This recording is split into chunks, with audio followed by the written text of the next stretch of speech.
people have been hitting me like crazy, saying, "Oh, I can't wait for you to break all this down." And I've been looking at my phone. I've been busy all week.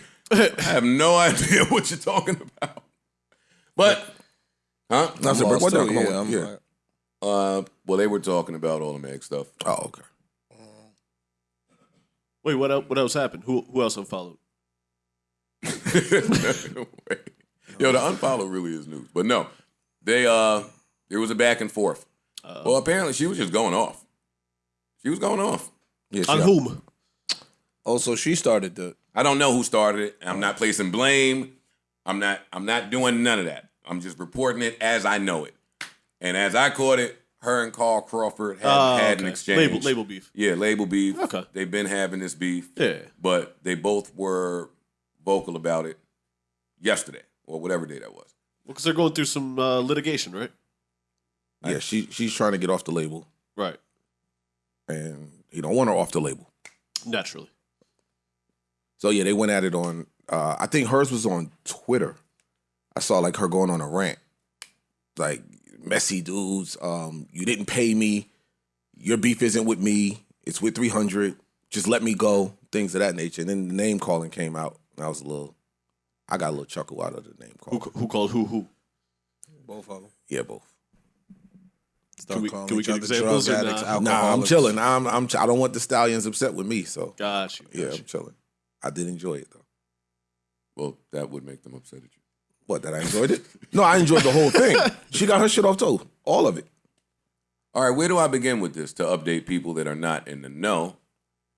Carl, I don't want to be signed. I'm not going to read that. See? You talking about I ain't paid. Well, hey, give me something to read. You talking shit to me like I got your fucking money. You are attacking me. Why? Because you want to be famous, not rich. Ask Kevin Lowndes where your stupid money at. See, Ish, this is where our conversation last week about Meek and mixtape EP album comes into play again. I'm not sure what is at the center of their dispute, but she's trying to get away from him. He has paperwork on her that says whatever it says, but he has that paperwork. However they ponied it up, they seem to have worked something out between all parties involved in Meg, which is Rock Nation, which is 300, which is you name it. Whomever.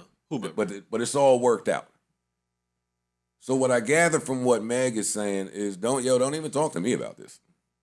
Like, talk to the people that you've been talking to. Talk to the people that are handling this. This is not a you and I thing anymore. To which I understand that. Yeah, that's definitely fair. We all have lawyers and representation. Y'all figure that out. Yeah, figure it out.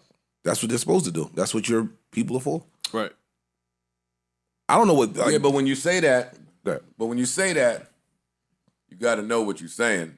You're saying, yo, whatever you think I owe you, go holler at the top 7 minds in all of music and deal with it. That's what it's saying. But because from what I read from her part of her rant, the EP or something that went out, they agreed to count it as an album. This goes back to our previous conversation. Yeah, that's why I was bringing it up. And she's like, yo, you signed the deal with 300. So if you missing some money or something, like y'all worked out what was going to count as an album, EP, whatever, go talk to them. I don't owe you no bread. And that's kind of what she kept saying. I don't owe you no money. Like, if I'm an artist on your label, you're technically supposed to be paying me, not me pay you. Right. She did say that. So that's what it seems like the root is. But again, this was kind of out there. All over the place. That's just based off assumption. Because Yeah. if I'm the production company, you owe me a check. You and all your business partners, y'all know what time it is. Y'all owe me a check. Meg said, yo, you signed off on the last project, meaning you know it was an album. And he's saying, yeah, but it came out as a mixtape. That's what it came out as. We're not done. We still have business. So it gets messy, and they've been messy. I don't want to report on it because I don't know. I don't know all the facts. It would just be opinions, but it's messy. I'll tell you that much. Yeah, it seemed like this ain't going nowhere for a while either. It's a little ugly. Like you would think once it's in court that y'all will let court deal with it, but that's not even happening. Seems to never go that way, does it? What, the court shit? Yeah. People get emotional. And he's talking about stars. So stars gonna be stars. So they take to the gram or the twit. You know what I'm saying? And niggas want to get their twit off. I don't even understand that because I think that hurts. Niggas want to get their old twit. nigga Look, shit, niggas old get their nigga twit off, not their shit off. They get their twit off. I see what you Okay. I see what you did. Yeah, okay. It's cool. Yeah, I don't quite get that. Like if you have your peoples and y'all are already in court, you shouldn't be speaking on shit, no? I would tend to agree, but I've seen it go makes this sense. way more More times than than I've the seen other it go way. the other way. Yeah. It's taking too long to get the resolution you want. Right. So I'm gonna jump out here and say something. But you Right. could be fucking your case up. You could be. Or you should just shut up. Yeah. Because you might even let a nigga know that you know something. You know what I'm Yeah. saying? And then now they like, oh shit, let me go Uh-huh. make that go away or whatever the I case don't- may be. I think. I don't care too much to report on the story because we keep seeing the same story from everybody. I like to report on when they find the solution to this, but they never really give us the solution when they find it, right? No. Like it's the same thing Uzi was going through with drama, right? Yeah. Yeah. There's a few more of y'all that are going through this that I won't say. It's a lot of them. A lot of people. Yeah. A That's lot what of I'm people are saying. going through it. But they keep the solution quiet. And maybe if that didn't happen, then People would have learned something. I mean the solution a lot of don't times know. be somebody getting paid off or bought out. With an NDA attached. You're not gonna get that information. You know what I'm saying? You're not gonna know nothing about the results of the settlement. if it's me, right? Because I want to take this off of them. If it's me, and And you've gone through some of these struggles, as we outlined on the last pod. Being signed to a production company, being signed to a label. and that's why it's tough for me to have certain empathy when some of these stories come across, because a lot of us good artists that have gotten fucked in our careers last decade, like last 2 decades. Oh my God, shit, Jesus. 2 The, decades. the verbiage was so different then. True. It was so Well, I different. don't know. I think they're trying to get a lot of the same shit off now, even though the business model is very different. The business model different, but when it's somebody that one knows and one has When no I came idea, in, you would have never seen a new artist have this leverage ever, Right. ever. Yeah, because of the social media era. But I think a lot of the contract language is still similar to what was happening even in the physical world. They could become stars without music.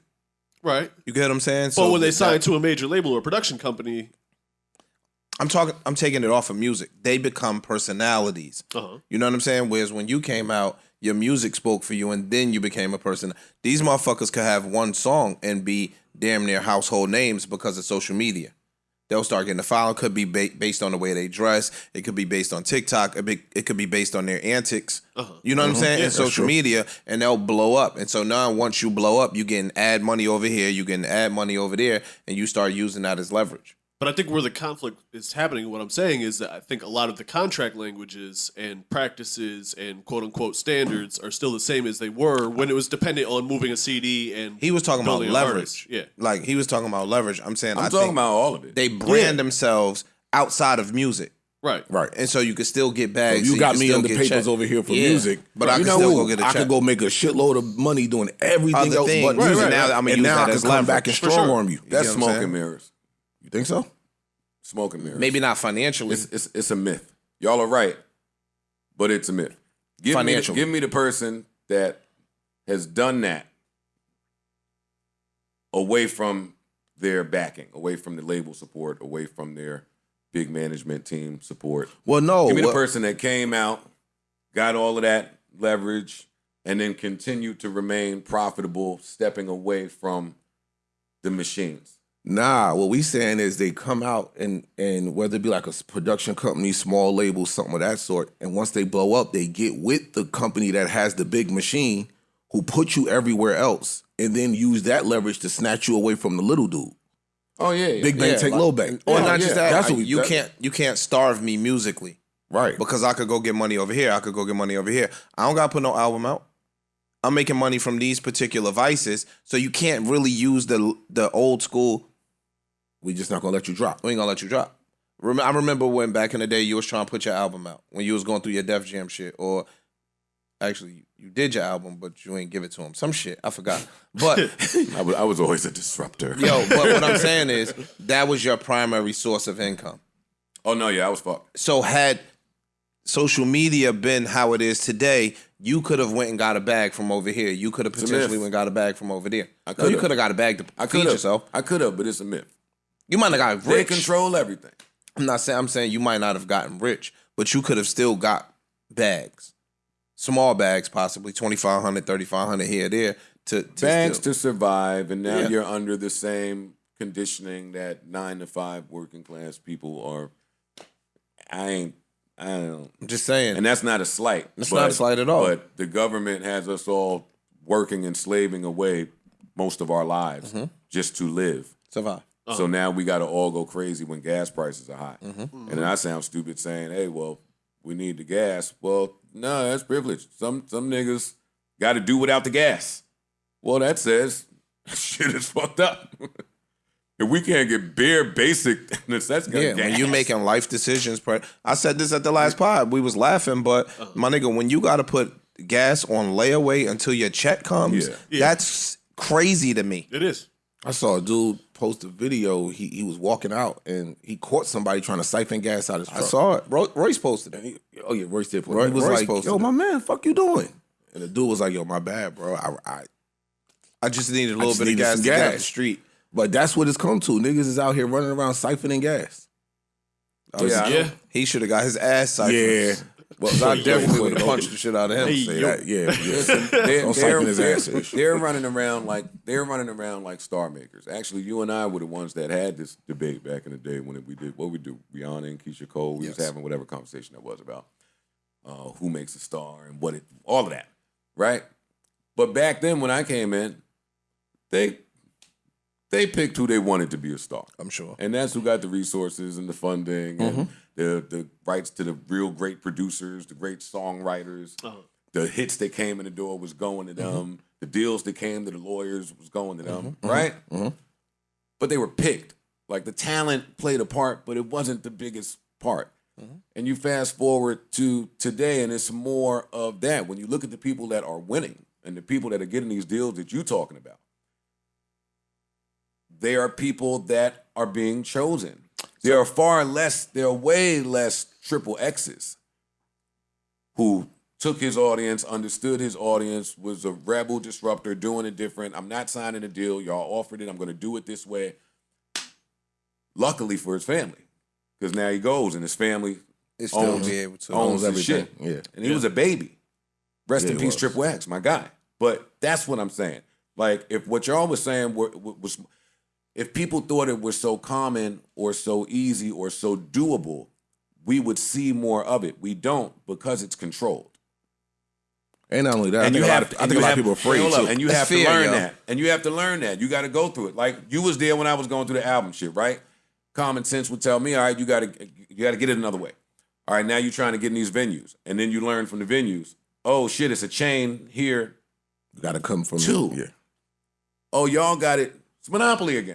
But It's Monopoly. I'm running around without owning shit. So everywhere I land, I pay. I'm fucked.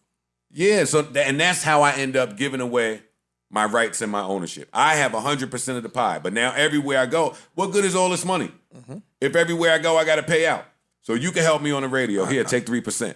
Parks can help me on the ads, promo, marketing, whatever, shows, live venue. Here, take a little bit over here. Oh, you got a production crew that get busy. A content, how y'all gonna give me the content? I can post, blah, blah, blah, blah. Cool. Oh, you got this on lock. The streets over here. I need protection.